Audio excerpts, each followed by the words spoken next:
I think we're going to start with a short video to set the scene and give an idea of what we are trying to do in the kingdom and the rest of the world.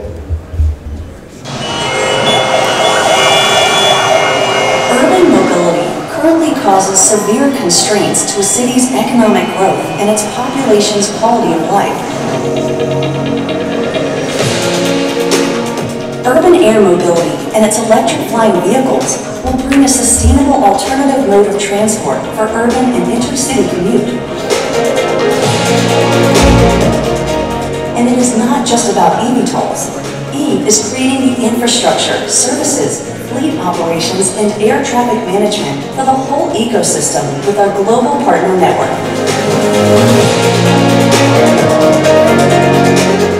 Our solutions combine Eve's human-centered design with Embraer's 50-year history of engineering expertise.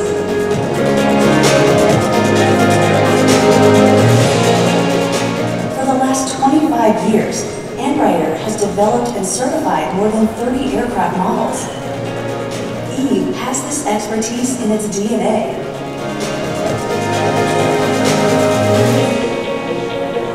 With a passion for innovation and collaborative mindset, we're reimagining mobility in a safe and sustainable way for everyone, everywhere. Eve, mobility reimagined. So, good afternoon to everyone. We're going to have 15 minutes to discuss a bit about urban air mobility and what it means for hospitality. To be honest, I'm an aviation guy, but I try to focus it on hospitality. What does it mean for you in your industry? I'm used to be facing peers from aviation, not from hospitality. But you are part of the system and part of the future. Before starting, to set the scene, this is not something that is as crazy maybe as Meta, something that we think will happen in 20 years. This is something that is coming. This is something that will be flying in 2025 or 2026 in the kingdom, in the USA, in Europe. This is happening and backed by aircraft manufacturers, not by crazy startups trying to sell a concept. Raising money is different. It's something that will happen and will go around the world.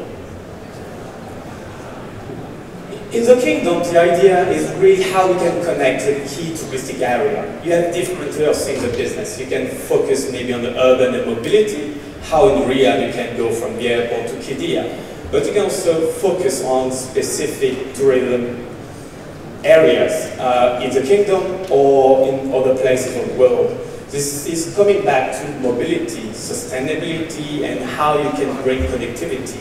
This is basically key to hospitality, how your customers are going to go to your hotel or leave your hotel.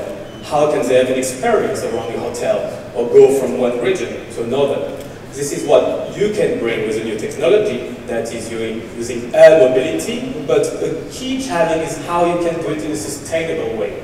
Because what we are talking about is, some people call it an eVTOL, so for electric, vertical, takeoff and landing aircraft.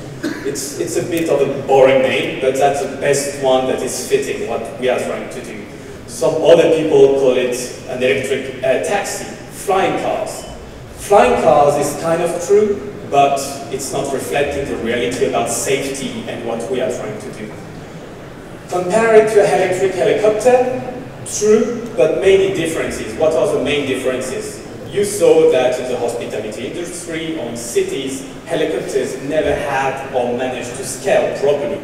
You have different challenges with helicopters, safety being one, cost of operating, complexity, and also the noise. The noise is one of the key ones why it's not accepted by the communities or by some resorts in the hospitality industry. The new design of an eVTOL is totally different. You have a noise that is reduced by 90%, mainly because you have distributed propulsion, so you don't have one big rotor, but 8 of them that are going to distribute the noise. You have much lower cost of operating, close to 60% lower cost, and you will see that later on. And you have a range of roughly 100 kilometers. Why? Some people would like to have more, but in aviation, it's always a trade-off. As we say in aviation, you don't have any free lunch. So if you want to lower your cost of operating, you have to lower also your weight. If you want to lower your weight, it is propulsion through electric batteries, the same as in electric cars. You have to basically reduce your range.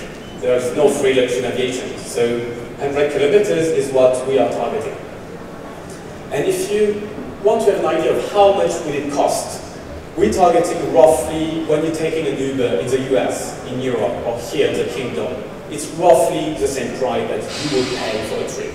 So in 2025 or 2026, the cost for the end customer would be around 100K for a 30-kilometer trip. 100 US dollars, sorry, for, yeah, 100K would be quite a lot. And actually, that's the reason why we are not targeting purely the luxury industry. This is something that needs to scale and has to be operating in cities and in tourism area. If you check a bit more the numbers in the Kingdom, we see a potential for 650 eVTOLs by 2035. This is a macro study, meaning this is not taking into consideration the potential that you do have in some touristic areas like NEOM, like the Red Sea or other projects in the Kingdom. What you could do with those type of aircraft? Applications are numerous, and basically they are not under us because we are an aircraft manufacturer. We are building the ecosystem, finding operators, working with the end customers, but the business case at the end is in the hand of either the operator or the country. What you could do is covering the whole west coast of Saudi Arabia, how you could link the different tourism projects, how you can cover the whole NEOM area, but you can also connect NEOM to Amala, and Amala to Red Sea project, and even Jeddah to King Abdullah's city. This is some idea that you could do for a cheap price in a very flexible way and sustainable way. If you take the example of the region of Red Sea, Amala, Al-Ula, this is an example of what could be done. How the customers which are staying at Red Sea or maybe at Amala want to go on a day trip to Al-Ula. You can use a helicopter, but it's not with the sustainability or the sustainable mission that those resorts do have. You can use those type of eVTOLs to do a day trip, to go to Al-Ula and bring them back, or maybe just transfer them from one region to another. You can have more local cases. How on a project like Red Sea, you could link the different resorts. Be they because they want to go from one resort to another during the same day, just to maybe go for lunch, or to bring them from the airport to their end resort, or maybe to go to a touristic area like the Southern Dunes. So you can basically do that with such an aircraft that is compared to a helicopter or a seaplane. You're barely not going to hear it. You're going to be able to have a target cost that is very low. So basically you can build a proper business case and make money, which is the goal of it. And for example, the average price of the different routes you do see there would be around $100 US per trip. So some of them are a bit more, some of them are a bit less, but that's roughly the price. In the long term, we're targeting a $50 target price. Why? Because the objective of those aircraft is to be autonomous. So at the beginning, there will be a pilot. It will be piloted aircraft. In the longer term, it will be totally autonomous, meaning you're going to replace the seat of the pilot by passengers, so reducing the cost. And this is another example that here in Riyadh could potentially happen. How do you want to bring people to here? How do you want to make sure that people which are in the city just for 1 or 2 days are going to make the trip there? Because you want to increase the number of people going there. So you have to find a sustainable way plus an economical way to bring them there. You can think about how Emirates try to push the people to stay 1 day on a stopover during 24 hours. If you want them to stay for 24 hours, they have to have the time to go to see what is interesting and at an affordable price. This is what those type of transportation can provide against cars where you might be stuck in the traffic and have zero visibility on your journey time. It can be from an hour to an hour and a half to 2 hours if there is traffic. So this is key in this industry. And I left 5 minutes actually to get questions because I think usually it's better to listen from people which are not from our industry, what they do think, how it would fit or not in their businesses.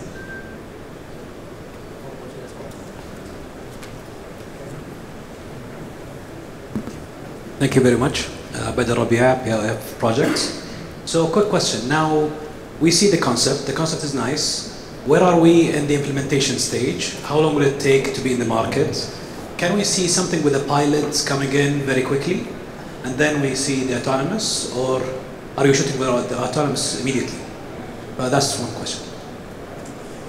So about the timeline, it's something that we are targeting to have commercial operations, meaning you have to have an aircraft that is certified by the European and American agencies and after by Saudi's regulators by 2025 or 2026.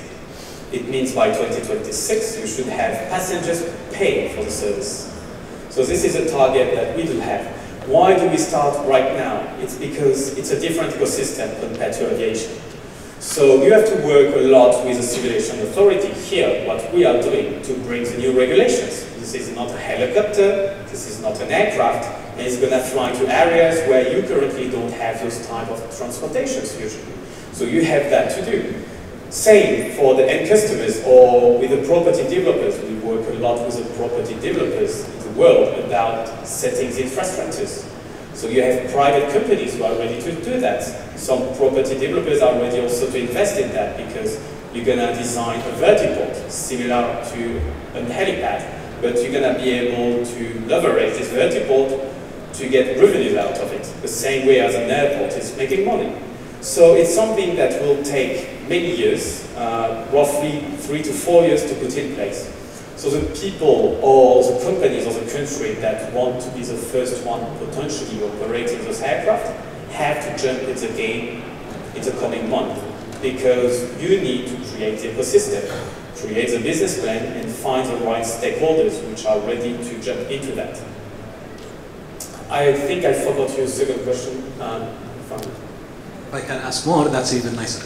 So in terms of safety, now a propeller jet or a propeller airplane can glide and can land in anywhere. What about your system? How can you ensure that it doesn't fall from the sky? So about safety, I think safety is key in aviation industry. That's why we do not want to compare it to a helicopter. I have nothing against helicopter, don't take me wrong, but I'm coming from the commercial aviation side. Safety is the safety standards of an aircraft, not of a helicopter. It means that when you go to see the authorities to certify your aircraft, the standards are much higher compared to a helicopter because we want to scale this industry. Why is it safer compared to a current helicopter? That's a question, I think. Basically, you saw in the design, I don't know if I can, you saw in the design that you have different propellers. So you have 8 different propellers. 8 different propellers are independent. So it's what you call distributed propulsion, meaning if one of them is failing, or a second one of them is failing, or a third one of them is failing, you still have 6 of them, or 5 of them that are going to provide the lift necessary for the aircraft to still fly. The second one is that you have some small wings, which are going to provide some gliding capabilities. And the third one, that is the most important one actually, it's more about the regulations. The same way as an aircraft has to be able to hold around an airport, to have some fuel left, it will be the same for the batteries of this aircraft. You will have safety reserve, you will have diversion airports. So the safety standards are the same one as currently in aviation. So that's why the safety will be totally different from actually the helicopter, and that's why we are targeting. Hello everyone, and welcome to today's discussion on why sustainability is essential for the future of hospitality. I'm Sarah Headley-Heimers. I'm the editorial director of Connected Travel, which is based in the Middle East, the sister title of... Okay, it was not my normal voice, sorry. Someone else, yep, question?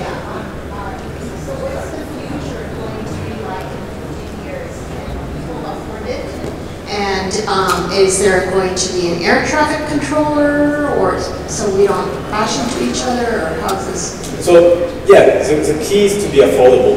This industry will not exist if we don't manage to be affordable for the general public. That's why we are targeting the price of an Uber premium entry into service, and at the end the price of an Uber. If you take a ride from the city center of Riyadh to the airport, it will be the same price. This is what we are targeting. This is possible because the technology is there. Nowadays, the technology is there. It's now the possibility to be aligned with the regulations. So you have the battery packs, which are there. You have the composites to make an aircraft light enough to make the trip affordable. So it's something that will scale, and that hopefully you can use it not only in touristic areas, you can use it also in the cities, in urban areas, in New York, in Jeddah, in the different big cities in Dubai, to be sure that you're going to save time on a trip. Air traffic control is key, so we are designing systems with the authorities to be able to scale, because you're going to have much more of those small things flying above you. So the noise is key, plus social acceptance is very important.